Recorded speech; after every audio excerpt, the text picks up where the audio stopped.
Hello and welcome to this special conference edition of the Lib Dem Podcast and the Never Mind the Bar Charts podcast.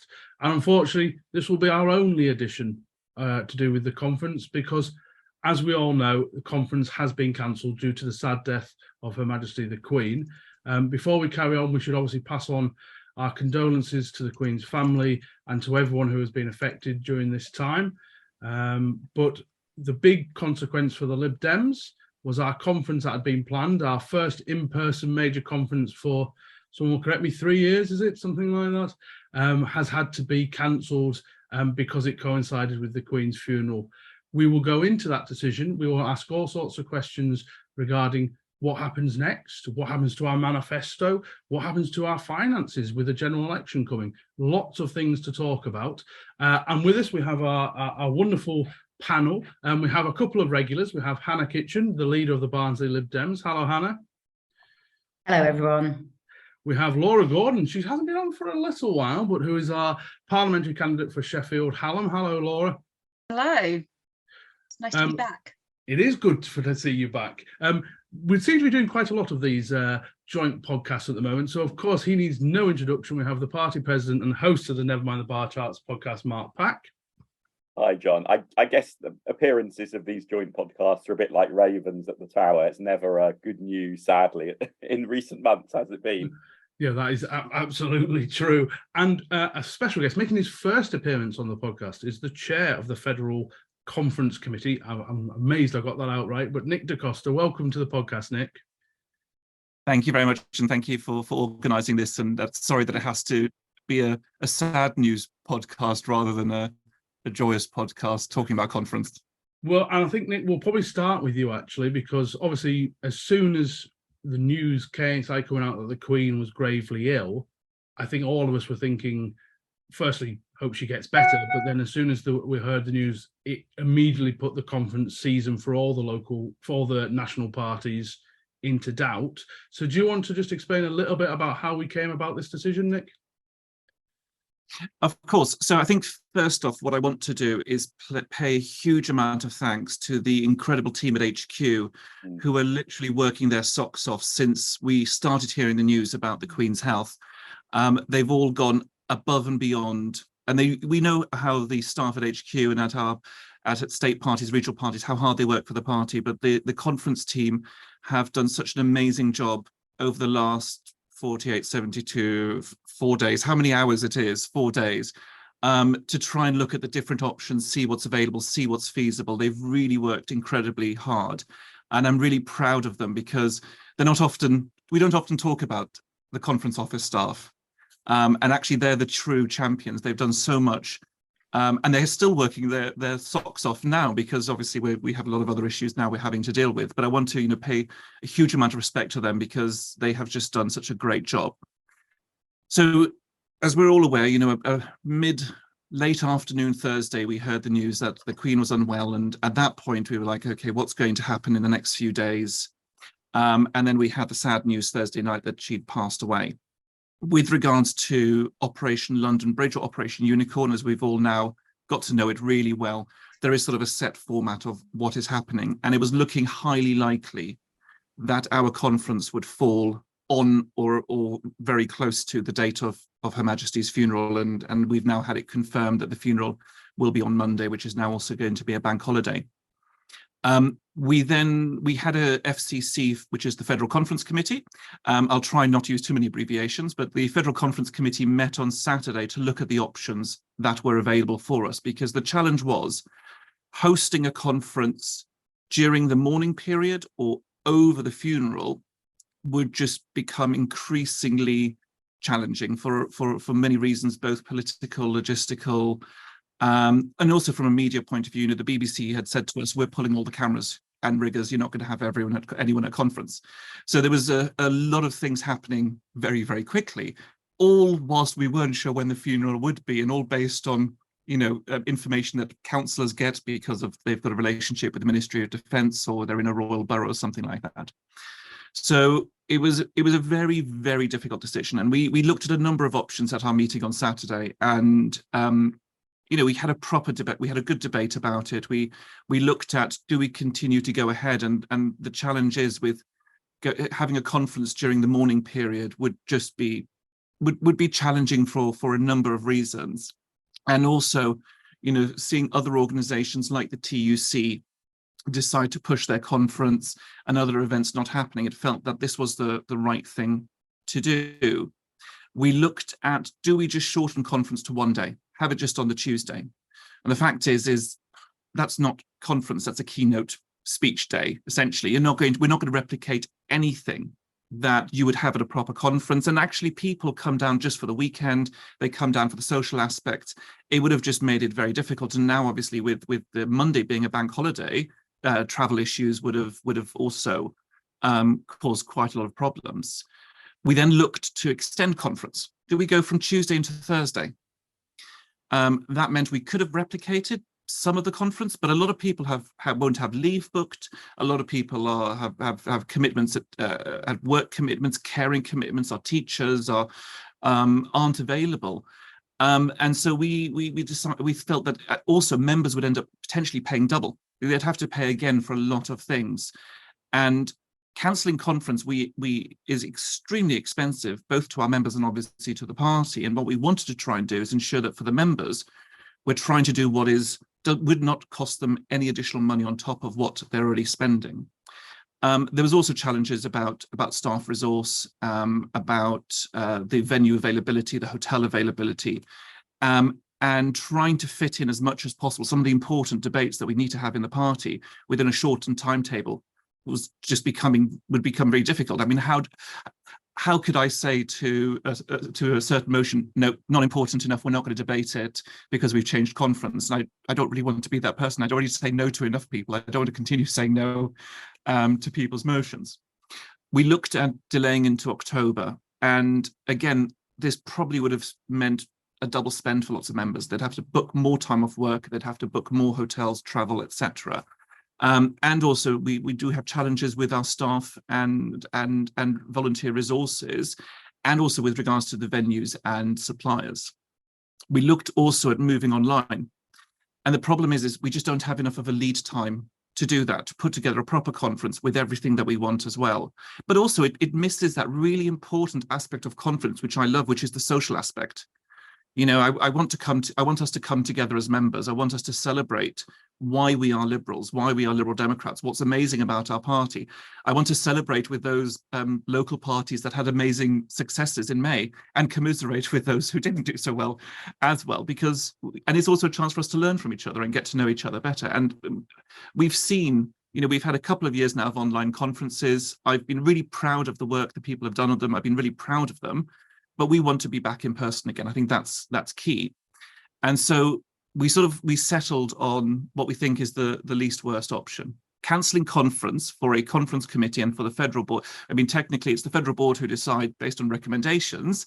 But for the conference committee to say we don't think conference should go ahead is not an easy decision.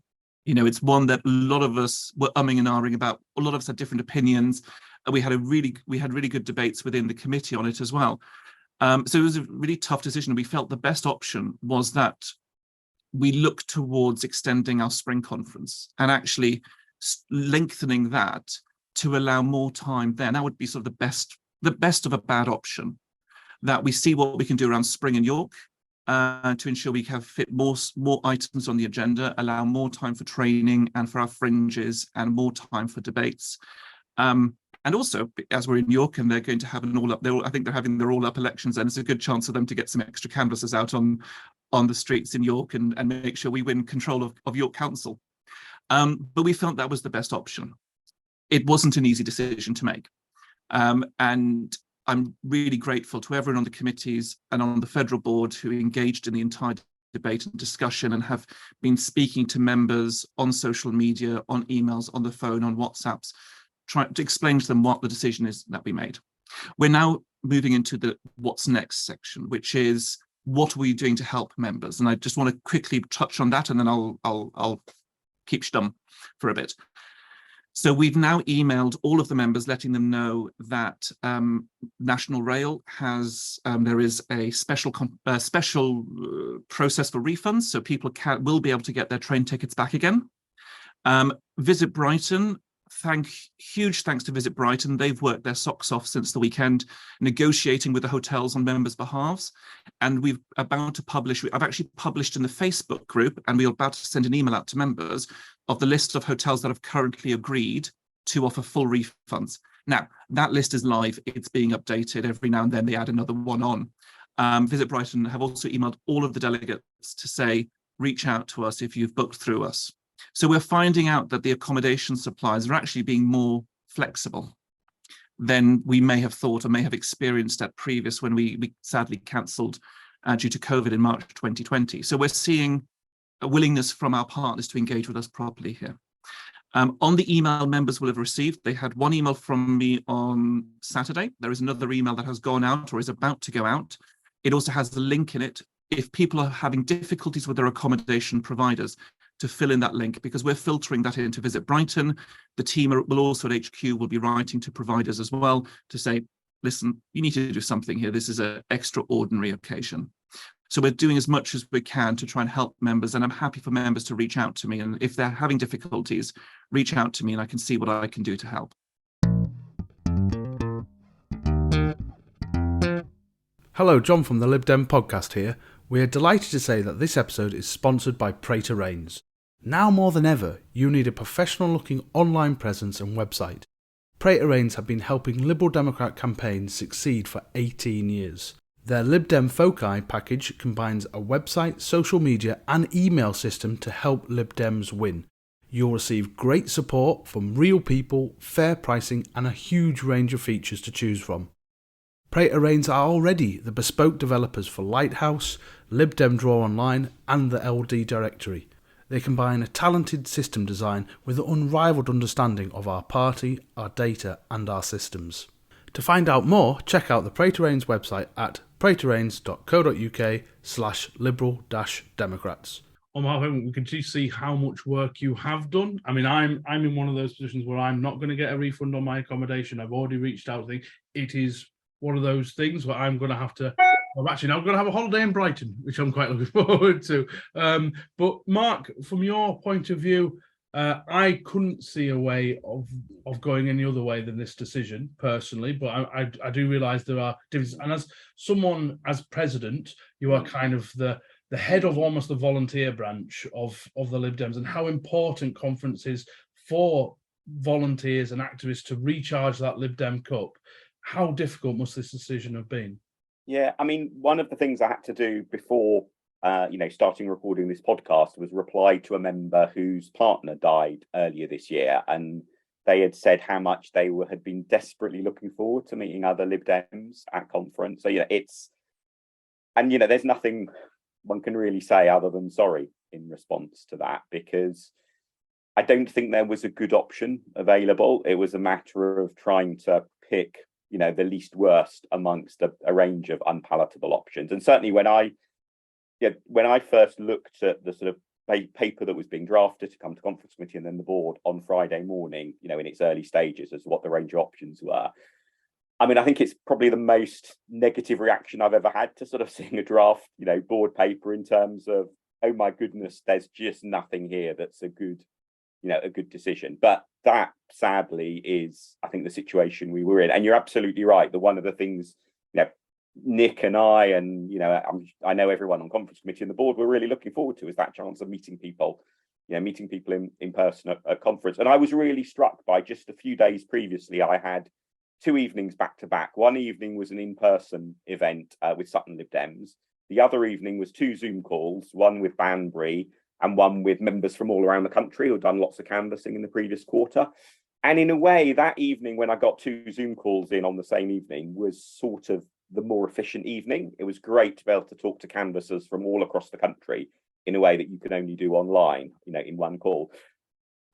And I think, in fact, John, you were on that top canvassers call. With apologies to you, John, that call and the Banbury call, and with apologies to members from Banbury, were not nearly as much fun as going and talking in person at Sutton Lib Dems and chatting to people, at the bar before and so on. So there's a real thing that we miss. There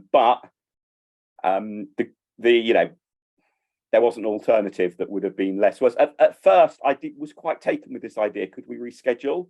But then when you start thinking through how we'd be asking people to spend more money, that I think that would have really aggravated people. That what seemed a good idea at first very rapidly faded as a thought. Laura, your view on this? Yeah, well, I'm just laughing because I'm afraid I missed the top canvassers call. I was invited to it, but I missed it because I was in fact out canvassing. Getting your stats in to be on the next one, Laura. Exactly. That's the goal. Yeah, look, I mean, it's really sad, but I think it just is what it is, and it's the right decision. I mean, it's, the timing is unfortunate, but this is just, it was clearly the only right thing to do. And I think that the Federal Conference Committee have done the right thing. And I have to say, I've been really impressed by the amount of work that they've put into trying to support people to get refunds, because I think, it is important to remember that the Federal Conference Committee are all volunteers. That's something that they didn't have to do. And the fact that you are doing it is something that actually, I was quite lucky. Like my train tickets, I'm not sure they're refundable because I booked them through the train line, but I booked them ages ago, so it wasn't that much money. And my accommodation was refundable. So I'm in quite a fortunate position compared to others. But I think I've seen on a lot of chats, people who have said how much they appreciate the work that you're all putting in to get refunds for everyone. So, I mean, thank you very much for that. Laura, I suppose the only question I would have is around the kind of the spread. And I mean, feel free to tell me if this is a terrible idea, because I think straight away I kind of said, well, for me, the obvious thing to do was to add a day to spring conference. But I know a lot of people, really struggle with coming to spring conference because it's so close to the local elections. And I suppose I wondered if there was any scope for moving spring conference earlier in the spring, so that people who do have local elections, for example, if it was in February or if it was in January, it would be a lot easier for people to, take the Monday off in order to come for a long weekend. Whereas, in March, people do really struggle because it is so close to the local elections. So I think that would be my question. Is that an option that's been considered? And if so, tell me why it's a terrible one.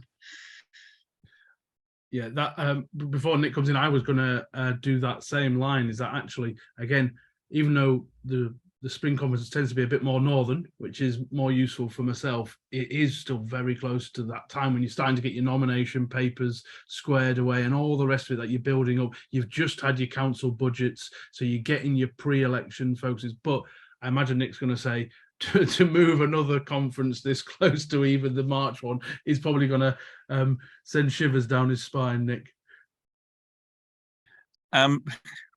Well, so firstly, Trainline should be offering refunds as well, Laura. That's the information we've had from Network Rail. So hopefully that's a bit of good. Do check.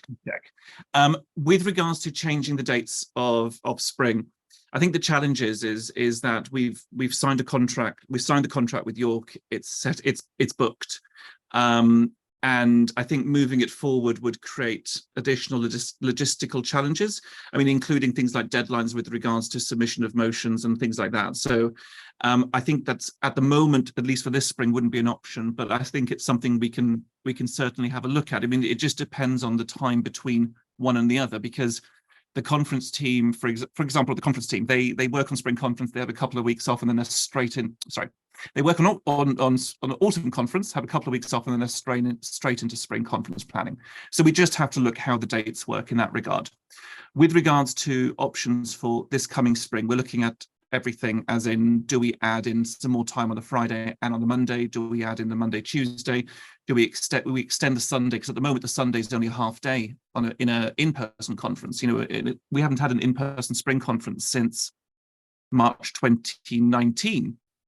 And even though I'm on the FCC, I completely forgot that actually a spring conference is Saturday full day, Sunday half day. So if we have a look at how we can play with dates either side, have a look how we can play with the dates the normal days we have, what we do there. I think certainly having a look at spring for the future, 2024 onwards. Sorry, I still find it strange we're in the 2020s. We can look at, do we push it earlier into March or towards February? I think that the challenge is just making sure that we allow enough time between each of the various conferences and allow time to get stuff done and make sure that the timetables we have run. Hannah. Sorry, can I just come back on that? Because I suppose I do totally take the point about the booking and sort of all of this, but I think some of the stuff in terms of the motions, I mean, surely there's a reasonable amount of scope for just carrying motions over, given that we've got a whole bunch of motions that do need to be debated. And I'm sure we'll come onto this later, but one of the real challenges we have with the cancellation of this conference is that, you know, there were some really important motions there that we needed to debate. There was one on from a policy working group that I'd actually been on, the sort of Fairer Society working group, and the Manifesto Consultation and various others. So in fact, in any case, the scope for sort of new motions at Spring Conference will presumably be quite small anyway. We are going to come on to that. I'm going to put in there because we are going to talk about conferences and how this knocks things back in a second. I just want to bring Hannah in because I want Hannah, who's never knowingly shy, to go through some of the criticisms, because it's only fair. We just see, okay, so some people have come back and have said, you know, you're just terrified of the Daily Mail or the Daily Telegraph. That's all you care about. And Hannah, I do want to get your opinion. I mean, from me personally, what I was thinking about if the conference went ahead, I love going to conference. I love catching up with people, and part of that is the fun and the social aspect of it. I thought if my face was on a paper holding a pint of beer at the weekend of the Queen's funeral, how does that look in terms of even if it was just me saying hi to a friend I haven't seen in 3 years? It's not sometimes what it is, it's sometimes how it looks. And I think that some people were not taking that into account as much as they should, Hannah. Yeah, absolutely, John. I've seen some of the comments and the criticism on social media, which I think, you know, must be really quite hard to read for Nick and the members of FCC who've been put in a position where they've had to make really, you know, an impossible decision. I mean, from my point of view, you know, as you said, John, this is a campaigners podcast, and you know, if you find me at a conference, you're rather more likely to find me at the bar than in the conference hall. And I certainly don't spend my time on policy working groups or troubling myself over deadlines for motions to conference. And from my point of view, holding conference during the national mourning period would be electoral suicide. It's, you know, for me, it's as simple as that. You know, we know that as a party we're held to a higher standard than the other parties, and I think while perhaps the Conservatives could have got away with it and badged it as, I don't know, four days of celebrating the royal family, we all know that when it came around to the next set of local elections or the general election or whatever, there would be a photograph of Liberal Democrats having fun the weekend before the Queen's funeral, and you know, and that's just not acceptable. So from my point of view, you know, Nick, team, you made the right decision. It absolutely, utterly unenviable, but just you know, what else could we have possibly done? And you know, I think, and even if it had gone ahead in some form, we wouldn't have got the media coverage. And while I use conference as a means of having drinks with friends, I am aware that the actual point of conference is to create policy and get, you know, our highest level of media coverage, you know, during the year. And it is a real by-elections. Yes, indeed, and it is a real, you know, it is a real shame that we're missing out on that. But we simply wouldn't have got the media coverage even if we'd gone ahead. So it wouldn't have happened. The dog is now trying to scratch the door down just to improve my day even further. But would you mind if I just come back in for a second, because I think there's something else to say as well, which is that I think it's always really easy with something like this to think about how does it affect me? And how does it affect us, and how does it affect the things that we want to do? And I mean, I know loads of us are gutted about not being able to go to conference, but I mean, the fact is, like, the Queen dying is a huge, you know, historic event, and it's something where a lot of our members will have a lot of, you know, feelings about that, who might, you know, and will want to watch the funeral. And actually, we shouldn't really be telling people that if you want to come to conference and have a say in the workings of the party, then you have to not watch the Queen's funeral. And that to me would feel quite inappropriate as well. And so I think there is also a point about, it's our job as campaigners to think about how we kind of deal with all of these challenges. But I think, we also need to sort of reflect that many of our members will want to be part of what is a really important historic occasion. And I think that the Federal Conference Committee are doing the right thing in safeguarding and protecting the space for them to do that. Absolutely. Go on, Hannah. If I could just finish what I was saying. Sorry. Distracted by my dog. What I was going to say was regarding some of the criticism that I've seen online, which I think in some ways is probably the flip of what Laura is saying, which is that we as a party, I'm guessing, probably have the highest number of Republican members. Is that probably she's fair? Prime Minister. She's gone. She went ages ago. Liz Truss went. Yeah. We're so not the party of Liz Truss anymore, aren't we? No, I think we're very proud not to be the party of Liz Truss in any way, shape, or form, and that is absolutely fine. But I think we do have a lot of members who are perhaps not overtly sentimental royalists, and who beyond that are perhaps out and out Republicans, not quite as bad as some of the nationalists who've been behaving rather badly over recent days, I have to say. But I think there is probably a large chunk of our membership who for whom this isn't a massive thing, and therefore don't see a need to sort of cancel their normal lives, and there are also a good sort of number of people who go to conference who perhaps don't necessarily appreciate the impact that those Daily Mail headlines have on our ability to get more Liberal Democrat MPs elected. It's all very well saying, well, you're bowing down to the Daily Mail and you're just terrified of the headlines.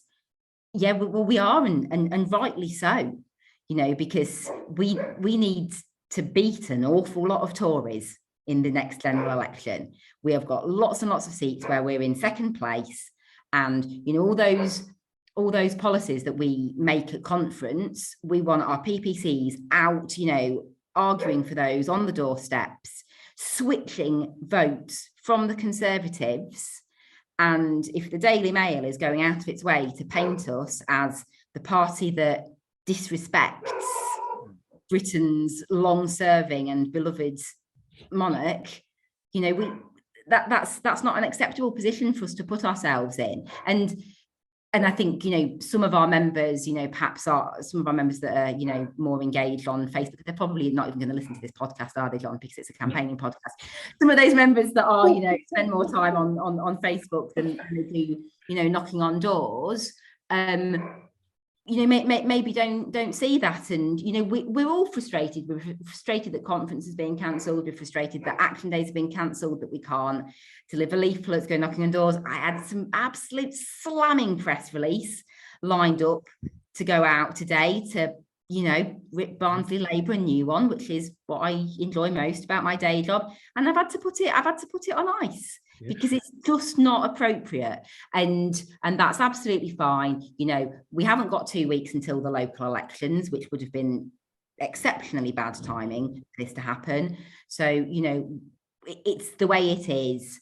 I think you're right, Hannah. If I can just come in, because we also say, the issue of fracking has raised its head again, and so in Lancashire, that is obviously a massive issue, and we've had to basically just do nothing on it at all. Really, we actually had done the press release just before the Queen passed away, and we basically just had to think, right, we just have to hold on. But it's really important, because we're going to get onto the policy bit now, but it is interesting when you think of, if anyone's read the Beyond the Red, I can't remember, it's Beyond the Red Wall by Deborah, I can't remember, she's Keir Starmer's Mattinson, yeah, and she talked about Corbyn being seen as not patriotic. And it completely jammed him up. And then lots of things were focused. Even if you think, okay, he didn't save God, save the Queen. He might have had a terrible voice. We don't know. But the fact is, it all kind of led up to a sense that Corbyn didn't like Britain. And it was part of the reasons he became so toxic. And so, again, sometimes it isn't what it is. It's how it looks. And I just think it would have been an absolute disaster in the waiting. If anyone shot with a flute of champagne or anything like that, it would be used at some point. Can I just add something to that, John? Because I think, of course. As a political party, thinking about how the outside world views us is essential, because that's our job as a political party, is to appeal to the outside world. But I think it's worth remembering as well, there are an awful lot of members who themselves would have directly found it really inappropriate. This isn't just about what my swing voters that we hope to win over at a future election might have thought about us. It's also about what many of our own colleagues, would have thought. And the reason I mention that is it's very easy when emotions are high and there are difficult decisions to sort of do that bit of othering, as if people who disagree with you are all some other group out there who in some way it's okay to sort of look down on. But actually, this is as much about what we ourselves would have thought as about, anything that the outside world would have thought. Absolutely. Yeah, absolutely agree with that. We've come up, Nick's seen all the criticism from people who thought the wrong decision was made and conference should have gone ahead. Had we made the opposite decision and carried on with conference, there'd have been just as much criticism, just from different voices. You're absolutely bang on with that, Mark. And I think one of the other challenges, looking at parliamentary business, for example, is that our conference no longer sits in what's the technical conference recess. The Tories have changed that, and actually for this year they changed it with a month's notice. So a month pre-conference, the conference recess changed. Surprise, surprise, it doesn't help us. Surprise, surprise, Liz Truss, etc. And they're scared of us. But the challenge is as well, we were also faced with the fact that it was anticipated parliamentarians would have to go back to Parliament on the Tuesday to deal with the energy bill and cost of living issues as well. And so this is the other challenge we now have to play with as our party, is our conference never sits within the conference recess. And that's no fault of our own, because you try and coordinate the dates as much as you can with the other political parties, but you don't really coordinate, but they say we've booked this, we book this, we book this. And then the government with a month's notice say, the conference recess just happens to fit on our conference only, or ours and Labour's. So that creates additional complications. And, even though we haven't got our conference, our MPs will still be holding the government to account. Our council leaders will still be our councillors and our council group leaders will still be holding their local councils to account. I'm delighted that Hannah's going to be holding Barnsley Labour to account as a Labour-facing council as well. I'm a big fan of that. But our politicians and parliamentarians and assembly members will still be doing their jobs and holding the powers the powers that are in power to account. That was not very good English, but I hope everyone understood what I meant by that. Okay, that's. I think we've kind of covered off the criticism side of it. So let's talk about some of what happens next. And Laura kind of brought this in perfectly last time. I think Laura, I'll let you ask the questions and then Nick can come back in. But I suppose from my point of view, if policy is going to get shifted, because one of the things I was most looking forward to this conference was the Manifesto Consultative sessions on the Saturday. I always like the consultative sessions anyway, because it's kind of, you're getting in there while the idea is still a germ of an idea, and I kind of really enjoy it. So the big thing for me, and I'll let Laura build on this, is that does this mean our manifesto is going to be put back, delayed? There's a lot because we really want to be getting our messages honed, because we are getting close to a general election. Laura? Yeah, look, I don't want to overstate this, because I think probably everyone on this podcast would agree that the Liberal Democrats are not underburdened with policy, and the factor that prevents us winning more elections is probably not a lack of detailed policy. Having said that, we are a democratic party, conference is sovereign, and that is how policy is made. There is going to be a general election at some time before the 25th of January 2025. And we will need some policy to put in a manifesto.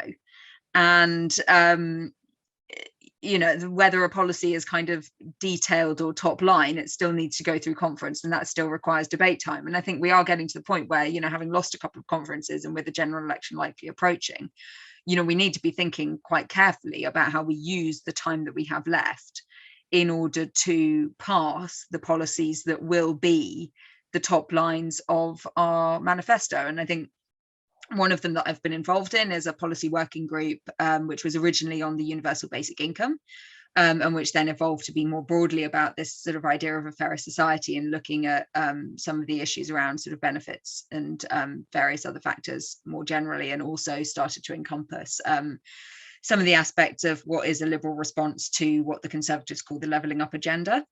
So there's, there are a lot of kind of meaty policies in there. And, I think when we say, well, we have too much policy, I mean, I think perhaps we don't need a 100-page manifesto that has, 40 bullets on each page, but we do need some top lines. And some of the stuff that was in that paper would be those top lines. So I suppose, and as John mentioned, there's also the Manifesto Consultation, which I think is really important, because that's the opportunity. We, in a general election, we can't have all of our members writing a manifesto by committee. So this is the opportunity for us to be saying, as members, what are the issues that we want to fight the next general election on? When we have Ed Davey standing up, launching the manifesto, kicking off our campaign, what are the top 3 things that we want him to be saying? When we say, what does a liberal Britain look like for us in 2024? What are the main things that we need to be talking about? And that's the opportunity for members to shape that message. And, we don't really get another one if we miss that. So I assume that those are things that would be pushed back to spring conference. But Nick, perhaps you can tell us a little bit more. Yes. So with regards to, if we look at policy, specifically policy debates, they have to happen in order for them to be sort of democratically go through. They have to really happen at conference. And so as part of what we're looking at for spring is extending the conference time to allow more time on the agenda for those important policy debates that we really have to have. And I, without naming any favourites, because as chair of FCC, I feel I should be neutral on all party policy pre-conference. Once it is passed by conference, I will support it, but I'm trying to be neutral. But there were some really cracking debates I was looking forward to. Both ones which would have had some great arguments and some which were really important for us as a party. So we're going to be working on how do we put more time on the agenda. From a standing orders constitutional point of view, everything does have to be resubmitted, but I'm certain there will be some understanding but it also allows policy to get updated, because things such as the cutting the VAT motion may become out of date already. I think it is out of date and maybe be further out of date depending what happens in the next couple of weeks. So it does give us a chance to update things.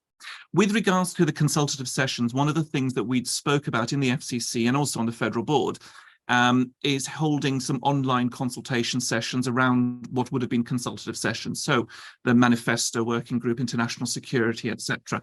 So what with those can we do online and try and offer online over the next couple of weeks and months? So still having that engagement opportunity in our decision-making process.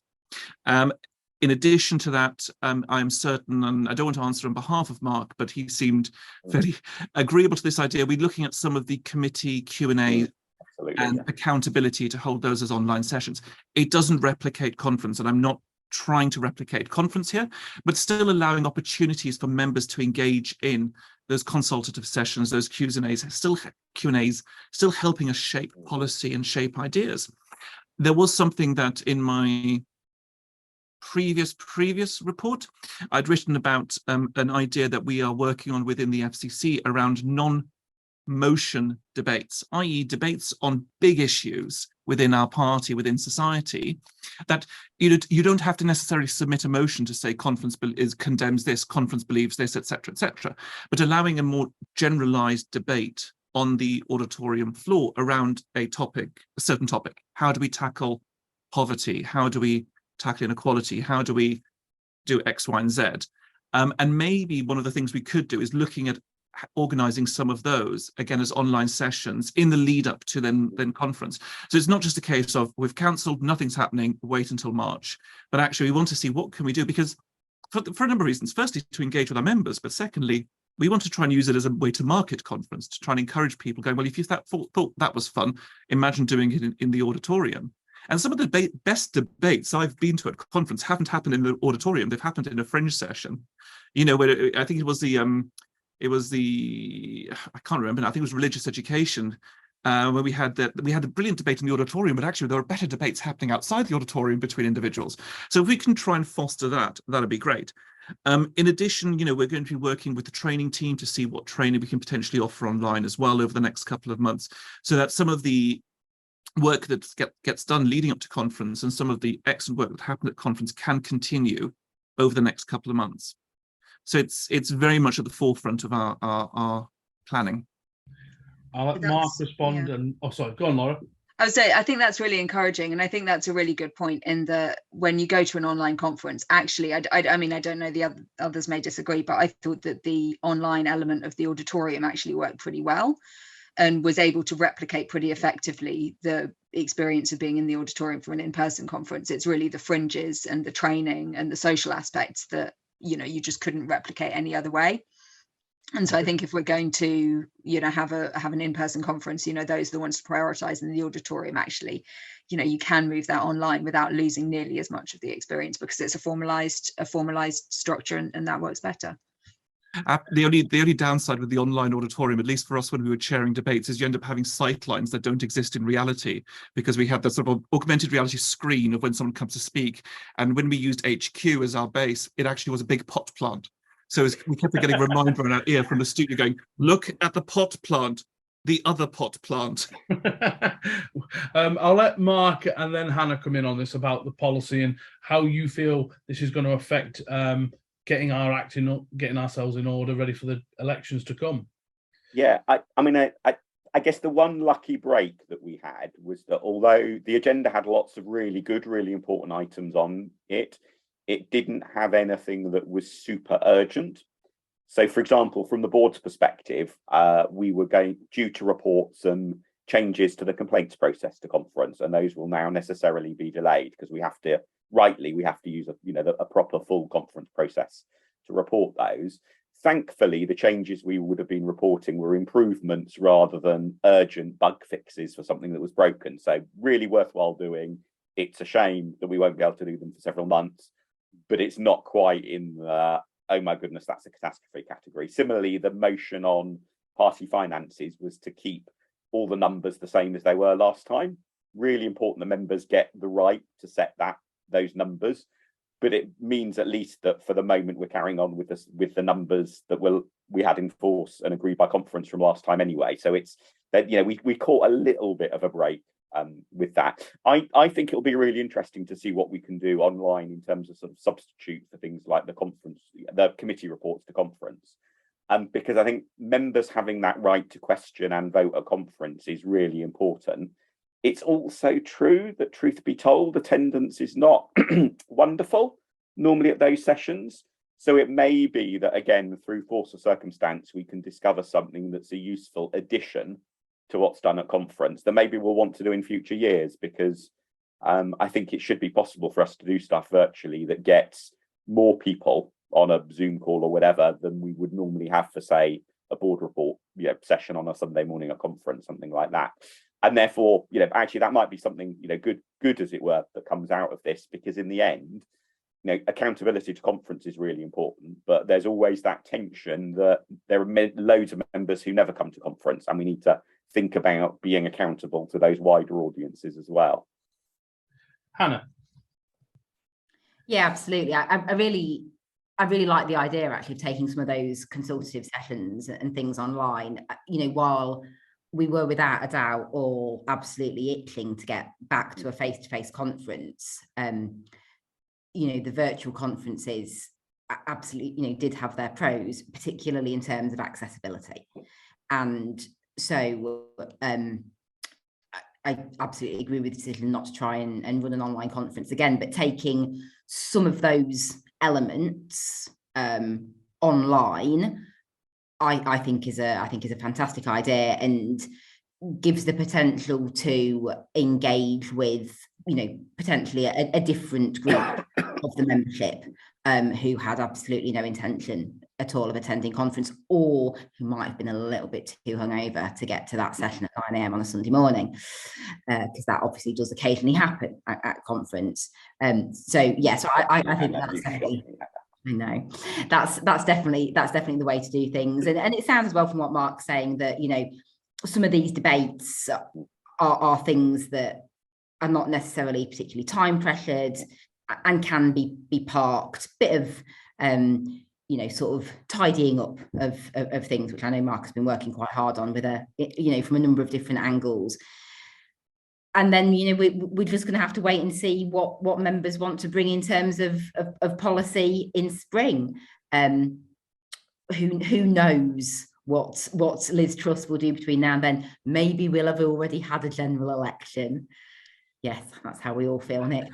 But, you know, who knows what's going to happen between now and then? And really, as I said earlier, for me, it's not just about setting the policy. It is also about the opportunity to get that media coverage around conference and around launching that policy. And we need to make sure that things are teed up to get, you know, the best possible coverage and exposure that we can possibly get at spring conference, basically.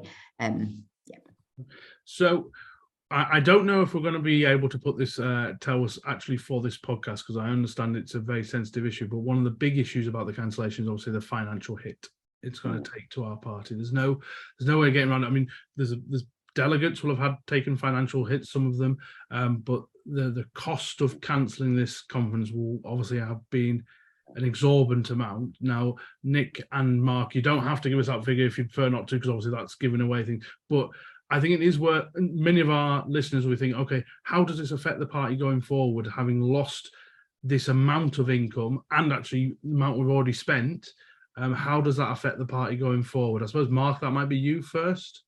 Yeah, I think, it's not pleasant by any means, the impact on the party's budget, but actually the point our chief exec, Mike Dixon, made in the discussions, I think was a really good one, which is that if you get the political judgment on something wrong, that's much harder to deal with and has a big financial impact through the impact on donors and members' willingness to donate and so on, than the financial hit. You know, that I think the financial hit is not at all pleasant, but in a way, having gone ahead and really annoyed a whole load of supporters by going ahead, that would have probably ended up financially worse. It's also just the fact that a financial problem you can sit down in a series of meetings and actually, you know, have a solution to.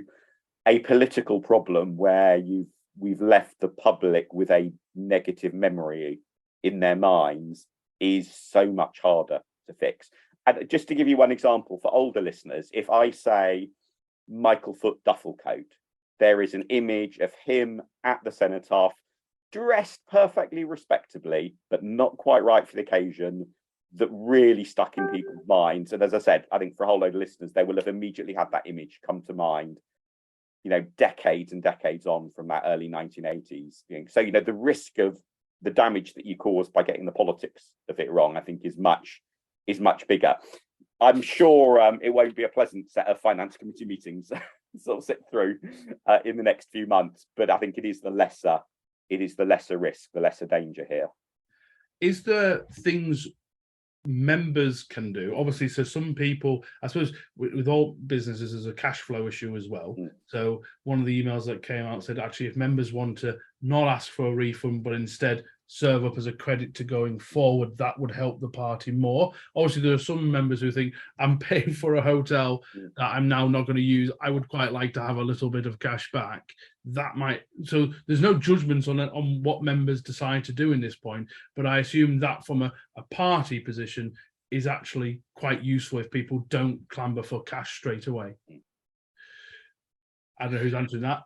Nick? I'll take that one. Yes. I mean, so we're offering people either a full refund on their registration fees or to donate it to the party, or to donate it towards conference. And I think, you know, from the party's point of view, there's a huge financial hit, but also we're really we're really focused on the hit to members, because for members it's going to be a huge hit as well. And that's why, you know, the team at HQ and I've been working with Visit Brighton to negotiate with the hotels to get those refunds on hotel bookings where we can, and we have a hit list of those who are not responding to us. And, you know, I mean, Lib Dem's being terrifying not all the time, but I will certainly try, and we certainly will do, with hotels who are not playing ball.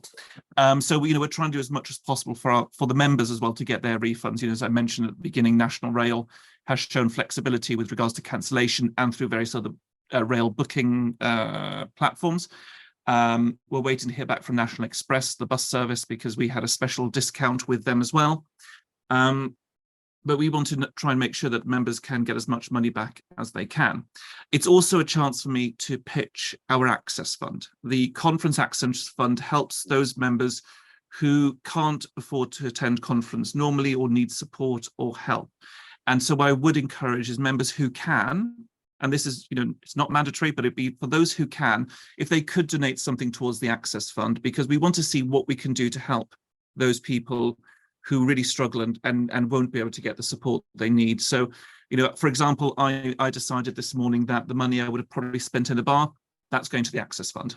I'd already put that aside in my conference wallet, so to speak. And so I'm going to put that into the Access Fund, because actually I want to help out members who struggle, because conference is a huge outlay for a lot of members, and we appreciate that on the FCC. It's something we talk about regularly, and we do want to work on how we reduce the cost for conference. So for those who can, I would encourage you, go to the Access Fund website and please donate whatever you can. Really appreciate that, because that can help out our members as well. But I think that's, for the finances side, we're going to battle through. And I think Mark's picked up most of the good points that Mike made during our meetings on that as well. I think we should also be aware, for those of us who have still going down to Brighton, now have to take our other halves with us, it's now going to be even more expensive than I expected, because I'm now paying not just for myself, I'm paying for another as well. But just in case this happens, I want to say Laura has just let me know that her battery might drop off on her laptop at the moment. So we'd like to thank Laura for this. And actually, Laura, we're just about to talk about, I'll let you come in first, about campaigning and when do you think we're going to get back onto this, because there are actually by-elections, council by-elections happening this week, and I do know those local parties who have put in work. I feel it's an impossible situation completely. If you whatever you do, you're going to get beaten up either way. But Laura, do we have an update on when the party might allow us to campaign? As far as I'm aware, I don't know. I think you'd have to probably ask Mark that question. I'm sorry, I have no feelings on that. Apart from, I think my very strong view is that I certainly wouldn't be campaigning before the Queen's funeral. I just think that would be incredibly inappropriate. And I also, I do think that it is important to take the time to reflect. It is a moment of national change. It's the end of an era. It's something that,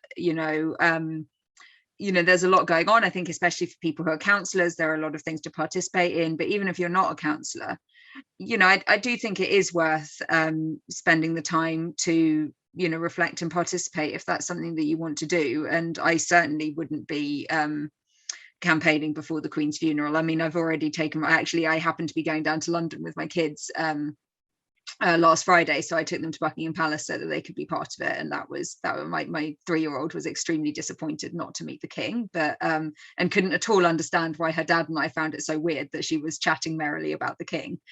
So things like that, and signing the book of condolence if there is one in your town. And just I do think that when you, as campaigners, we all participate in civic life in a way. And this is a moment where I think we can be doing that in a different way. And I certainly wouldn't be campaigning until after the Queen's funeral. And if you have a by-election, that is going to be really challenging. But I think that's just how it is.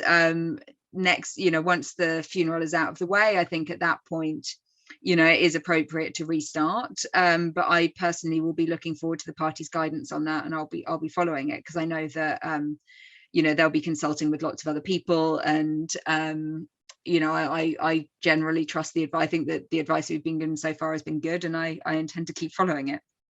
Mark, I suppose for many people, the funeral will be a kind of an end point in this issue, probably until the coronation, actually, whenever the coronation will be.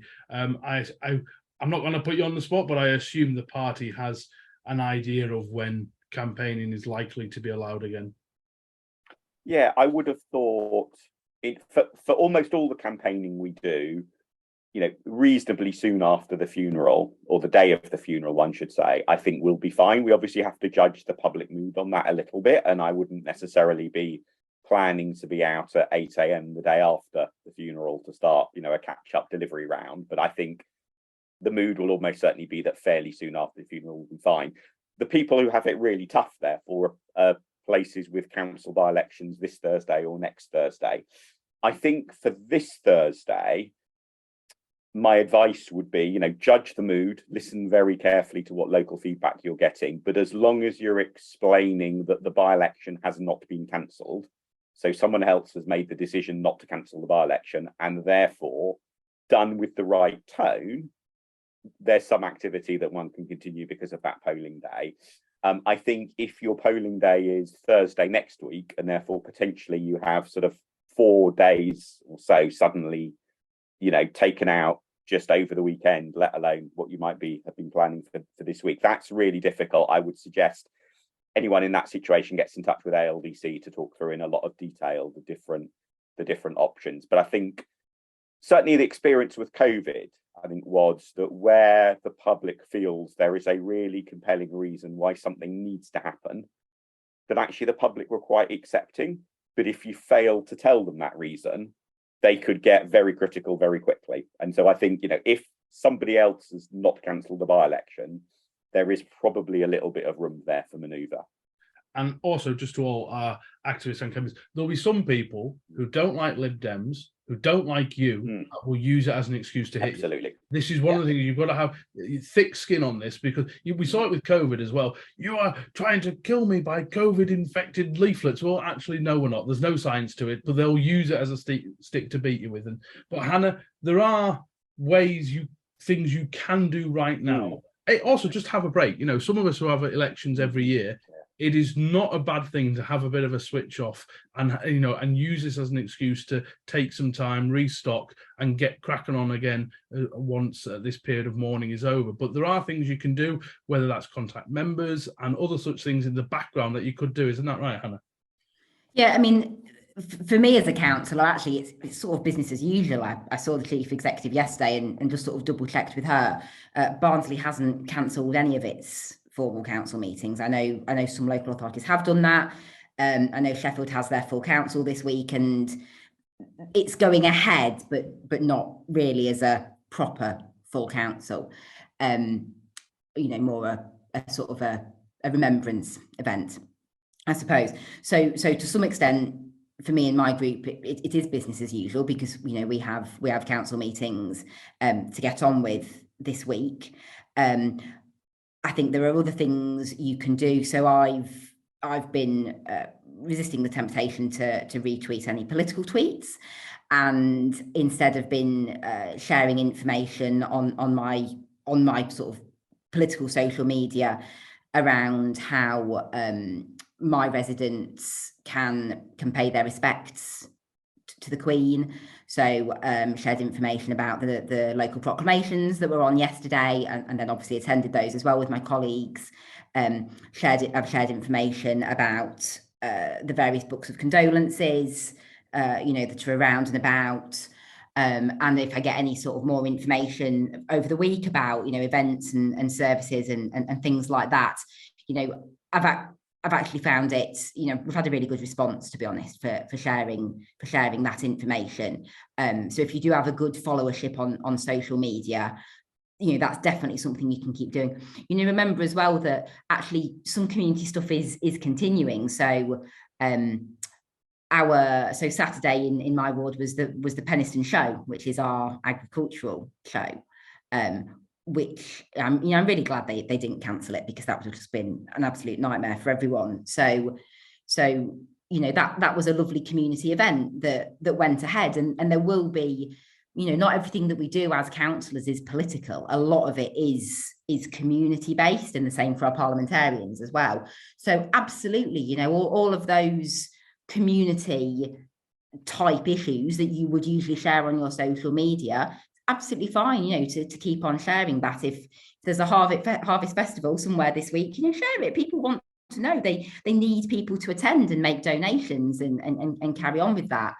Casework can carry on. I can't say I've noticed a significant drop off of residents contact me to complain about the bin emptying schedule. That is very much business as usual, and I have a massive backlog of casework to get through. I got stopped 3 times at the rugby on Saturday with people asking me about a particular crossing and whether or not this hedge needed trimming back. So, ward life continues. Yeah, the absolutely excoriating, is that the right word? Press releases are on ice, but definitely business as usual with a lot of the councillor stuff. And so, yeah, I'm not anticipating 10 days off, John, to be perfectly honest. Yeah. And get your next newsletter written, get some social media posts scheduled, bundle some leaflets, all these things can happen. There's always stuff you can do. Yeah, and then we get back to campaigning and being mean to Barnsley Labour next week. As everyone else has said, we will wait for guidance from the National Party, but I am strongly anticipating that that certainly the weekend after the funeral it can be business as usual campaigning wise, because the national mourning period will then be over. Well, thank you everyone for being on there, particularly Nick, who gave such a brilliant account at the start, and for all you do, Nick. I mean, I don't know if you've slept in the last week pretty much, but no, and you have received criticism, and actually I think you've handled it brilliantly actually as well, because I remember I WhatsApped Mark in privately and just said, it's an impossible decision what you had to make. No matter which way you went, you were going to upset people, and there was no good outcome from it. So thank you so much to that, and thank you to Laura and Hannah and Mark for being on this special conference episode. We did have a whole load of episodes ready to go, we haven't talked about Truss's new cabinet, we haven't talked about fracking or all these other issues that have come up, so you're probably going to get a bumper crop of podcasts once the morning is going, the morning is finished. But we really appreciate everyone who helps out. And one of the things we were going to do, if we don't mind a slight plug at the end of this episode, is we were going to do a big giveaway for all those wonderful people that help us on Patreon by donating a little money to us every month. And we've got a luxury hamper that I've put together that we're going to give away at conference, but we're still going to give it away. So what we're going to do is that anyone who is a Patreon member by October, you'll be entered automatically into this hamper, and there's a lot of Preston-based goods on there, but we have ventured a little bit into Lancashire and Cumbria to fill it off. But we really appreciate all your support, and but also for those of you who are Never Mind the Bar Chart fanatics or never heard of Never Mind the Bar Charts, please go on to their Twitter feed, which is @BarChartsPodcast, and Mark has some absolutely brilliant interviews with fantastic academics talking about the in-depth issues of polling, and the last one about Brexit was absolutely fascinating. You should really check that out and make sure you subscribe to it. And if you want to follow anything to do with the Lib Dem podcast, all of our stuff is on social media at Lib Dem Pod. We're sorry we're not going to see you at conference. We hope you're keeping well, but don't worry, we will meet again, I think is what Vera Lynn said, and we will. So thank you very much for listening, and we'll be back with another episode very soon.